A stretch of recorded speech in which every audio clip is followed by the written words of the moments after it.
Hello everyone, welcome to back आपके अपने channel Jakki academy technological classes पर।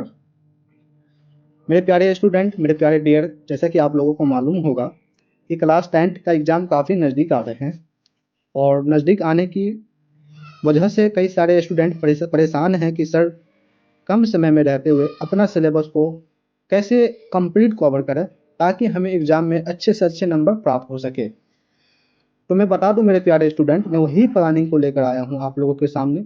और ये प्लानिंग इतनी धांसू होने वाले है कि आप अपने एग्ज़ाम में जब बैठोगे तो बहुत अच्छा से अच्छा प्रदर्शन करोगे और उम्मीद है कि आप अगर हमारे कहे गए बातों पे फॉलो करोगे तो 450 प्लस होना फिक्स है। सिर्फ आपको हमारे कहे गए बातों पे फॉलो करना है।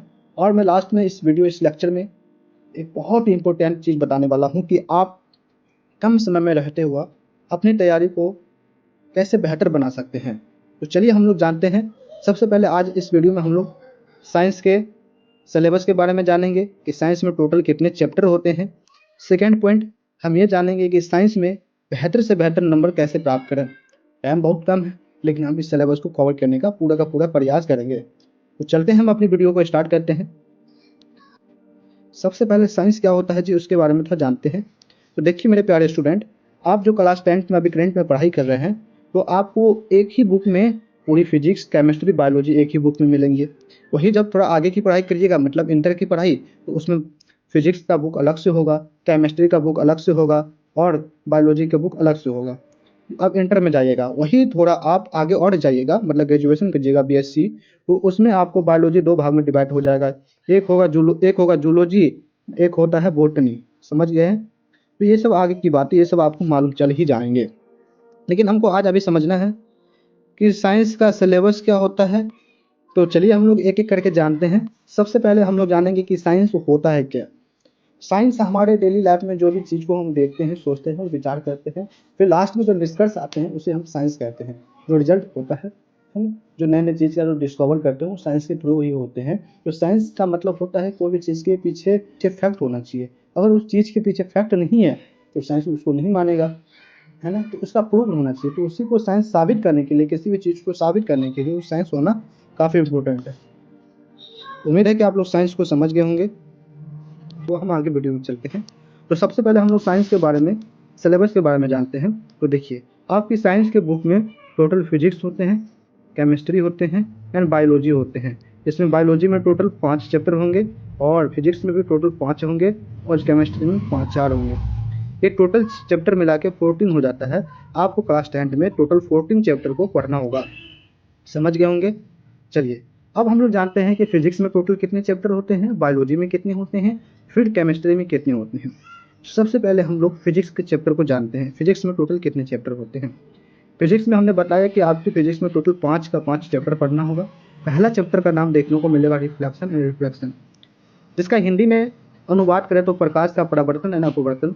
सेकेंड चैप्टर होगा ह्यूमन आई कलरफुल वर्ल्ड, मतलब हिंदी में मानव नेत्र एवं रंगीन संसार।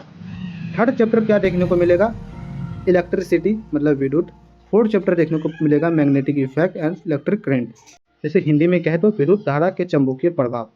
ये सभी चैप्टर को पढ़ना होगा। और लास्ट चैप्टर होगा सोर्स ऑफ एनर्जी, मतलब ऊर्जा का स्रोत। ये हमारा फिजिक्स का टोटल सिलेबस हो गए हैं। अब हम लोग नेक्स्ट केमिस्ट्री का सिलेबस के बारे में जानते हैं कि टोटल केमिस्ट्री में टोटल कितने चैप्टर हैं। आप लोग चाहे तो इसका एक स्क्रीनशॉट भी ले सकते हैं ताकि बाद में देख सके। और केमिस्ट्री का पहला चैप्टर का नाम होगा केमिकल रिएक्शन। आपको देखने को मिलेगा आपके बुक में, आपके एनसीईआरटी बुक में। और इक्वेशन, इसे हिंदी में रासायनिक अभिक्रियाएं भी कहते हैं। सेकेंड चैप्टर हो गया एसिड बेस एंड साल्ट, जिसे हम हिंदी में अम्ल, क्षार एवं लवण भी कहते हैं। थर्ड चैप्टर को मिलेगा मेटल्स और नॉन मेटल्स, धातु और धातु के बारे में पढ़ेंगे हम लोग। फोर्थ चैप्टर जिसमें कार्बन और कार्बन इट्स कंपोनेंट्स, जिसे हम हिंदी में कार्बन एवं उसके यौगिक के भी नाम देते हैं। ये सब चैप्टर का आप स्क्रीनशॉट ले लें ताकि काम आए। फिर हम लोग आगे चलते हैं। आगे हम लोग बायोलॉजी के टोटल 5 चैप्टर के बारे में जानेंगे। बायोलॉजी में टोटल 5 चैप्टर होते हैं। नंबर 1 लाइफ प्रोसेस, जिसे हम जीवन की प्रक्रियाएं भी कहते हैं। नंबर सेकंड कंट्रोल कोऑर्डिनेशन, जिसे नियंत्रण एवं समन्वय कहते हैं। थर्ड चैप्टर का नाम हो गया रिप्रोडक्शन, हिंदी में प्रजनन। फोर्थ चैप्टर हो गया हेरिडिटी एवोल्यूशन, आनुवांशिकता एवं विकास। फिफ्थ चैप्टर हो गया इन्वायरमेंटल एंड रिसोर्सेज, पर्यावरण एवं संसाधन। तो ये सब चैप्टर हमको देखने को मिलेगा। समझ गए। अब हम लोग थोड़ा और आगे चलते हैं कि हम लोग एग्जाम में अपने एग्जाम में जब बैठेंगे तो बेहतर से बेहतर नंबर कैसे प्राप्त कर सके, उसके बारे में हम लोग जानकारी करेंगे। अब हम लोग जानेंगे कि एग्जाम की कुछ मैं टिप्स की बात करूँगा कि हम लोग जब एग्जाम में बैठेंगे कि बेहतर से बेहतर नंबर कैसे ला सके, इसके बारे में तो जान लेते हैं। और ये काफ़ी इंपॉर्टेंट है, ये जो कर लिया समझ को उसका नैया पार हो गया। ये बच्चा बहुत इंपॉर्टेंट है, आपको करना ही करना होगा, समझ गए। चलो नंबर 1, ये 4 पॉइंट हमने लिखा है, ये 4 पॉइंट आप लोगों को करना ही होगा। पहली बात, जिस बच्चा को टॉपर देखने का ख्वाहिश है, सपना देखे हैं, तो सपना देखने से नहीं होता है, करने से होता है। आपके माँ बाप आपकी उम्मीद लगा रखे हैं कि हमारे बेटे कामयाब होंगे, हमारी बेटियां कामयाब होंगे, और सपने देखने से नहीं होता है, एक्शन करने से होता है ना। तो एक्शन करने के लिए हमको सबसे पहला काम करना होगा कि एनसीईआरटी पे फोकस करना होगा। एनसीईआरटी का जो बुक होता है उसका एक एक लाइन को पढ़ना होगा।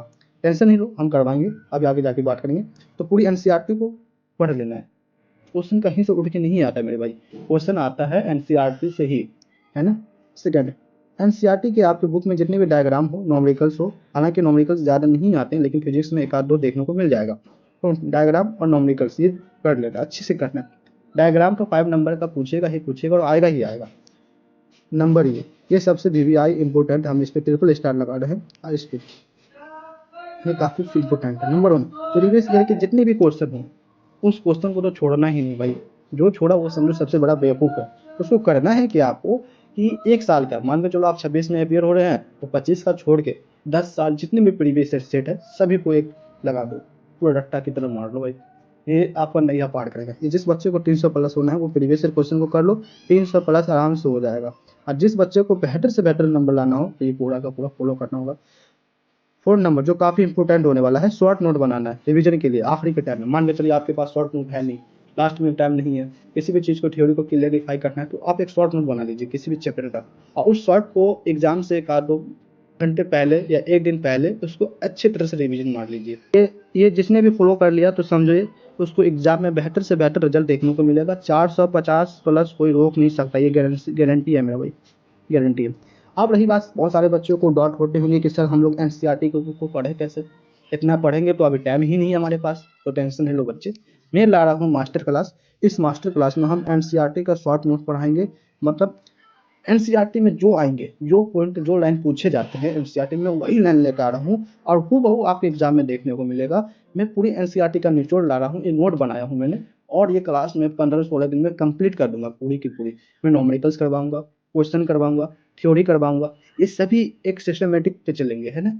और जो बच्चे कर लिया, मेरा क्लास स्टार्ट होने वाला है, इसलिए आप जो बच्चे नहीं होंगे तो हम आपसे रिक्वेस्ट करते हैं कि इस चैनल को सब्सक्राइब कर लें, ताकि नोटिफिकेशन आए तो आप ही के लिए फ़ायदा होंगे। और कम से कम अपने 10 प्यारे दोस्तों में भी शेयर किया करें वीडियो को, है ना, ताकि हमें जितनी मोटिवेट मिलेगा तभी मैं ऐसा ही वीडियो लाता ही रहूँगा आप लोगों के लिए। अगर नहीं आप लोग मोटिवेट कीजिएगा, हमको सपोर्ट नहीं कीजिएगा, तो हमको मज़ा नहीं आएगा इस फील्ड में। कोई भी चीज़ में मज़ा तभी आता है जब उस चीज़ को कामयाबी मिले, है ना। सही कह रहे हैं हम। चलिए, तो ये मैं एनसीईआरटी को कंप्लीट करने के लिए, एनसीईआरटी की बुक को रीडिंग करने के लिए, एक बार रिवीजन करवाने के लिए मैं एक मास्टर क्लास लंच कर रहा हूँ, मास्टर बैच। इस वीडियो को, इस लेक्चर को देखने के लिए आप हमारे चैनल में जुड़ जाएं, सब्सक्राइब कर लें। मैं बहुत ही जल्द ये वीडियो लाता रहूँगा आप लोगों के सामने, समझ गए। तो चलिए आज के लिए इतना ही। उम्मीद है कि ये वीडियो काफ़ी हेल्पफुल मिला हो। अगर हेल्पफुल मिला हो तो प्लीज़ आप लोग हमारे चैनल को सब्सक्राइब कर लें। साइंस को पढ़ने के लिए अपने दोस्तों को शेयर जरूर करें, है ना। चलिए मिलते हैं। Thank you so much watching my video.